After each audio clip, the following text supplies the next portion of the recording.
bate. Nishinga jachabe sinti sabara bate. Ajego nambare yartu sigara bate.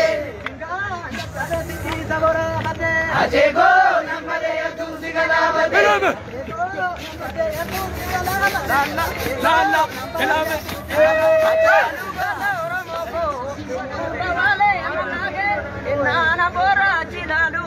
Basi nawaro makake, Ajalu goda oramoko, inu tawale makake, inana goda lalu, basi nawaro makake.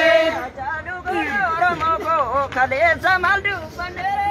Ajalu goda oramoko, Jaga pugo bulebe.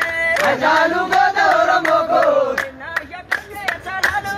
ajalu goda oramoko, Kero ke sabo barode. ajalu goda oramoko, Dawale makake, nana bora chilalu. Basi nawaro makake. ajalu goda oramoko, inu tawale makake, inana goda lalu, amaram sajin makake. Ajalu goda oramoko, injara chujara kero. Ajalu goda oramoko, Kachamatana nandige. ajalu goda oramoko, Jala chujala telo. ajalu goda oramoko, Sena ke tomara dide. ajalu goda oramoko, Enyuta wale makage. Enana bora chilalu. Kambasi nawaro makage. ajalu goda oramoko, inyu tawale makage, inana goda lalu, kamana waro makage. Mirishiri gabadu, nujoloy marodi, chiki babanu.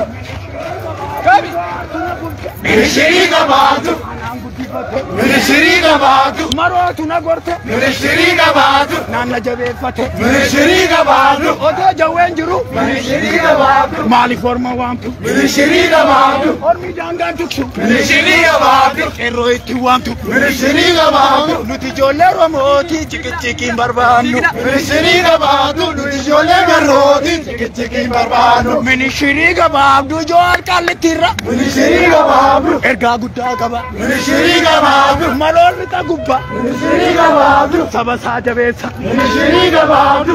jolle romoti chiki barbanu Mirishiri gabadu, nujole marodi, chiki babanu. mini shiriga babdu jor tuna gurche Mirishiri gabadu, ananguti fate mirishiri gabadu, maro tuna bulche mirishiri gabadu, ananu nage mirishiri gabadu, nuti jolle romoti chiki barbanu mirishiri gabadu, nujole marodi, chiki babanu.